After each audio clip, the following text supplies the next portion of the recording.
One second, welcome back guys in the 16th video of the series of the advanced. This is Rohit 20R10038 IIT Kharagpur. आज का video छोटा है, ठीक है, but बहुत effective है। बहुत लोगों ने ये टॉपिक पढ़ रखा होगा, बट मैं चाहता हूँ कि एक बार इसे रिवीजन करके जाओ। कुछ टेक्निकल चीज़ें हैं उसे समझ के जाओ जे एडवांस के पहले, ठीक है। और ये सीरीज़ में बहुत अच्छे मैंने क्वेश्चन करा रखे, बहुत अच्छे कॉन्सेप्चुअल चीज़ समझा रखे हैं। तो जिन्होंने भी पिछले वीडियोस नहीं देखे उसी जगह देखो, ठीक है। तो चलो बिना देरी के हुए इस टॉपिक पे चलते हैं, ठीक है, और समझते हैं क्या है। तो टॉपिक का आज का नाम कर रहा हूँ। आज का जो टॉपिक का नाम है वो क्या है, force on current carrying wire in uniform magnetic field.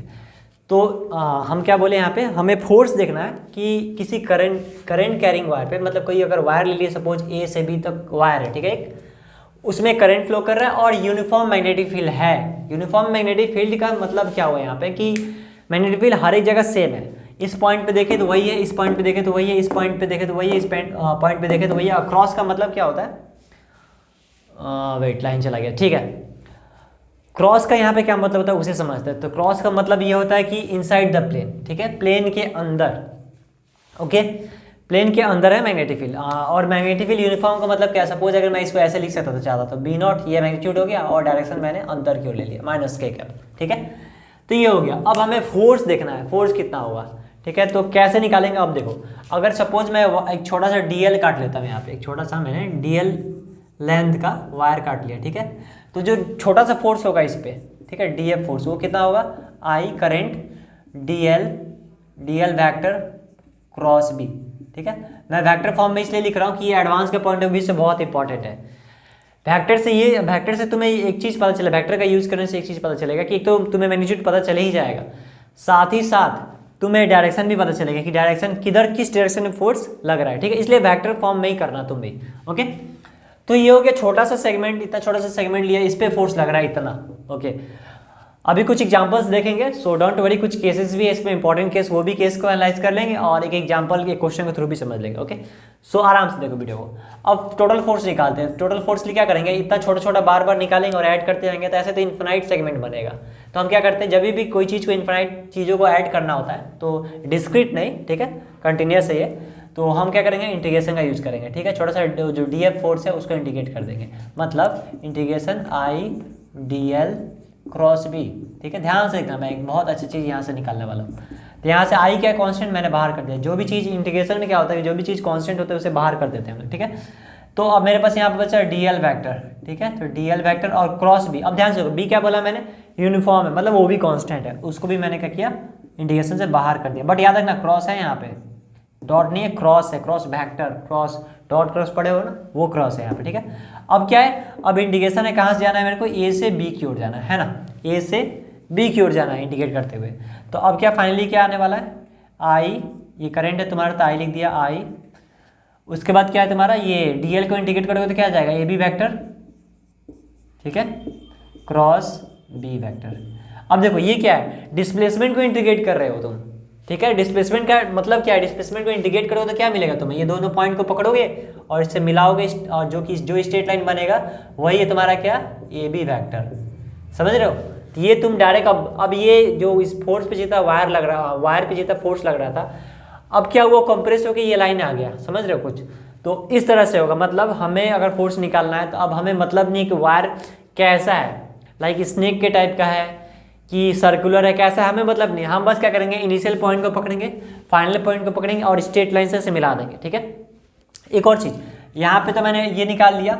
अब इसका मैं अगर मैग्नीट्यूड की बात करूँ, सिर्फ मैग्नीट्यूड की, तो क्या हो जाएगा, आई कांस्टेंट है, मैग्नीट्यूड ए बी लिख देते हैं डायरेक्ट, ठीक है, ए बी, और इसका मैग्नीट्यूड बी ले लेते हैं, बी नॉट ले लेते हैं, चलो। और दोनों का बीच का एंगल कितना होगा, साइन थीटा, ठीक है, साइन थीटा, दोनों का बीच का एंगल, सपोज ऐसे मैग्नेटिक फील्ड है तुम्हारा और ये मेरा ए बी वैक्टर है, डिस्प्लेसमेंट वैक्टर है, इनके बीच का एंगल थीटा है, ठीक है। हेड टू हेड या टेल टू टेल ये थीटा को लेंगे, ओके। कुछ समझ में आया बात, तो ये मैग्नीट्यूड हो गया, ओके। एक और चीज़, और क्या बता रहा था मैं, हाँ, तो ये मैग्नीट्यूड है, तो कुछ ऐसा ले लेना, क्योंकि कभी कभी क्या करोगे तुम्हें, अगर एंगल ऐसा होगा, लाइक, ठीक है, मॉड मत लगाओ, क्योंकि साइन थीटा 0 से पाई के बीच में ना पॉजिटिव होता ही है, तो मॉड लगाने कोई सेंस नहीं बनता, ओके।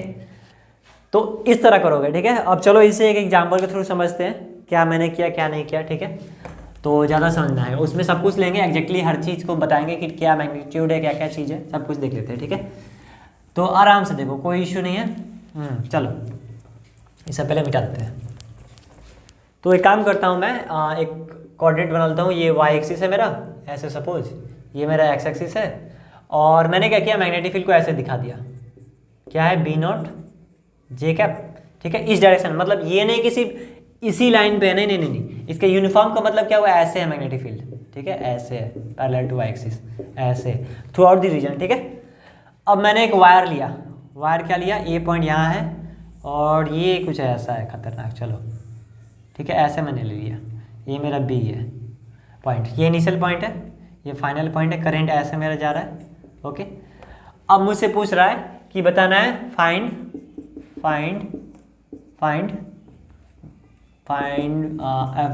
वेक्टर फॉर्म में ही पूछा है सपोज तुम्हें, या फिर ये पूछ सकता है कि मैग्नीट्यूड बताओ या फोर्स बताओ, या फिर ये पूछ सकता है कि किधर क्यों डिस्प्लेस होना चाहिए, ऐसे ऐसे बहुत चीज़ें पूछेंगे तुमसे, ठीक है, बहुत कुछ पूछ सकते हैं। तो उस पर अभी नहीं जाएंगे हम लोग, सिर्फ इस पर अभी रहते हैं, ठीक है। तो फाइनली मैंने क्या बताया था, कैसे निकालोगे, फोर्स जो होगा तुम्हारा वो क्या होगा, आई जो इनिशियल पॉइंट और फाइनल पॉइंट को मिलाओ तो उसका मैग्नीट्यूड ले लो ए बी, ठीक है, दोनों का बीच क्या करो, मैग्नेटिक फील्ड का जो मैग्नीट्यूड है वो ले लो बी नॉट, और दोनों का बीच का एंगल साइन थीटा, ठीक है, और डायरेक्शन क्या होगा, या फिर एक और चीज़ काम कर सकते हो तुम, या फिर रुक जाओ, दोनों मैटर से देख लेंगे, पहले फर्स्ट वाले मैटर से देखते हैं क्या करना था, इंटीग्रेशन थोड़ा आराम से करते हैं, I D L cross B, ठीक है, तो मैंने क्या बोला, आई कॉन्स्टेंट बाहर निकाल दिया, इंटीग्रेशन डी एल को इंडिकेट करेंगे और क्रॉस बी ऐसे रहने देंगे, ठीक है, ध्यान से देखना अभी, आई ये क्या है डिस्प्लेसमेंट वेक्टर, ये क्या हो जाएगा ए बी, सपोज इसका लेंथ मैं ले लेता हूँ एल, ठीक है, तो इस ए बी वैक्टर हो जाएगा ये, ठीक है, क्रॉस बी वैक्टर, अब पुट करते हैं value, I A B vector मतलब L I cap, okay, cross magnetic field क्या है बी नॉट जे कैप, ठीक है, तो ये क्या हो जाएगा, आई एल बी नॉट तो कांस्टेंट है, बाहर कर दिया, I cap cross J cap, तो ये कितना आ जाएगा, finally you are going to get I L B naught K cap, ठीक है, यानी इस बॉडी कह रहा हूँ, इस वायर पे किधर की ओर फोर्स लग रहा हुआ, के कैप, मतलब आउट ऑफ द प्लेन, ठीक है, अगर मैं ऐसे जेड एक्सिस ले लूँ ना तो कैसा फोर्स लगेगा, इधर की ओर इस पे, ठीक है, इस पूरे वायर पे, और कितना लगेगा, इतना लगेगा। और जो मैंने पहले वाला जो तरीका, एक और तरीका बताया था, जो इसे नोट कर लो, इसे मैं मिटा देता हूँ, ठीक है, तो और एक और तरीका मैंने बताया था, क्या बताया था, अब यहीं से देख लेते हैं, इसको इंटीग्रेट जब करते थे तो हमें क्या आया था, I integration A B vector cross B vector, तो जब इसे सॉल्व करेंगे क्या आएगा, दो वैक्टर का क्रॉस क्या देता है, मॉड ए मॉड बी, दोनों का बीच का angle sine theta, N cap क्या है, वो डायरेक्शन है, वो वेक्टर बोलेंगे यूनिट वेक्टर है एन कैप, जो मैग्नेटिक फील्ड और डिस्प्लेसमेंट वेक्टर उन दोनों पे परपेंडिकुलर होगा, ठीक है, ए क्रॉस बी का अगर कोई मिलता है, ए क्रॉस बी इक्वल टू सी, तो सी वो वेक्टर होता है जो दोनों पे परपेंडिकुलर होता है इंडिविजुअल, ठीक है, इट मीन्स ए और बी जिस प्लेन में लाई करते हैं उस पूरे प्लेन पे ये सी वेक्टर परपेंडिकुलर होता है, ठीक है। किसी दिन एक वेक्टर पे भी क्लास ले लिया जाएगा, ठीक है, बहुत अच्छे तरीके से तुम्हें समझा दूंगा, हर एक चीज़ विजुअलाइज भी करा दूंगा, ठीक है। सो अभी देखो, तो ये क्या है तुम्हारा मैग्नीट्यूड, तो फाइनली हम क्या निकाल सकते हैं, मैग्नीट्यूड तो निकाल सकते हैं आराम से, है ना, तो मैग्नीट्यूड कितना होगा, मैग्नीट्यूड आई ए बी कितना है एल, दोनों का बीच का एंगल, सॉरी बीच का एंगल बी नॉट लिख देते हैं, दोनों का बीच का एंगल देखो, ये है आई कैप और ये क्या है जे कैप, दोनों का बीच का एंगल कितना है 90 डिग्री साइन 90 डिग्री, तो फाइनली कितना आ जाएगा आई एल बी नॉट, ठीक है, यही आया था पहले वाला में देख सकते हो, पहले में यही आया था, ठीक है। डायरेक्शन बता सकते हो, कौन सा डायरेक्शन लोगे, दिस क्रॉस दिस, ठीक है, ऐसे ले लोगे तो डायरेक्शन भी आ जाएगा। इसी में एक और सिचुएशन देख लेते हैं, ठीक है, इसी में एक और सिचुएशन देख लेते हैं, लाइक अगर इसी को मैं क्या करता, इस वायर को ऐसे करता, ऐसे ऐसे ऐसे, फिर यहीं फैला देता है, ठीक है, मतलब कंप्लीट लूप बन रहा है, सर्कुलर लूप, कैसा भी होता है ये सिचुएशन, ऐसा भी हो सकता था शेप, ऐसा भी हो सकता था, ऐसा भी हो सकता था, कोई भी शेप ले लो, कोई फर्क ही नहीं पड़ता है, मैंने जनरल शेप इसलिए लिया है, ठीक है, मतलब ऐसा हो रहा है, कंप्लीट लूप है, क्लोज लूप है, ठीक है, क्या है क्लोज्ड लूप है। तो अब कैसे निकालोगे, तो जो ये अभी जो मैंने बताया, क्या क्या निकालने को बताया, यहाँ पे देखो ए बी वैक्टर क्या होगा इस केस में ए बी वैक्टर कितना होने वाला है, ए बी वैक्टर इसका मतलब क्या होता है, position vector of B minus position, ऐसे लिखते हैं ना। आप लोग ओ बी वगैरह लिखते हो, मैं डायरेक्ट ए, यहाँ का ए पोजीशन वेक्टर ले लेता हूँ, यहाँ का बी पोजीशन वेक्टर ले लेता हूँ, डायरेक्ट ऐसे यहाँ ए ले लेता हूँ, ठीक है। तो उस समय का बात है, ठीक है। तो अभी यहाँ पे क्या होगा, दोनों पॉइंट सेम ही जगह पे है ना, position vector B minus position vector, अब बी पोजीशन वेक्टर अभी एक ही जगह आ गया है, यानी ये वही एक ही चीज़ है। तो कितना हो जाए 0, यानी ये 0 है, तो अब क्रॉस लो चाहे इंटीग्रेट करो कुछ भी करो, ये फाइनली कितना आ जाएगा 0।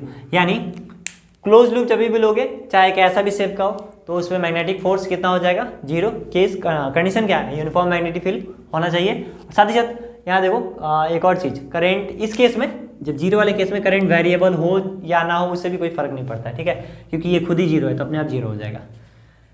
तो बात कुछ समझ में आया क्या कैसे है।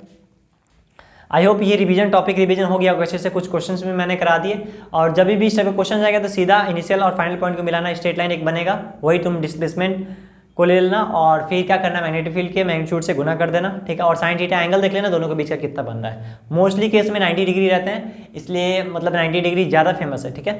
बट एडवांस के पॉइंट ऑफ व्यू से हो सकता है कुछ एंगल पर दे देंगे, ठीक है, ताकि तुम फिर इस मैग्नेटिक फील्ड को ब्रेक कर पाओ, ठीक है। एक और केस देख लेते हैं इसमें जाते जाते, लाइक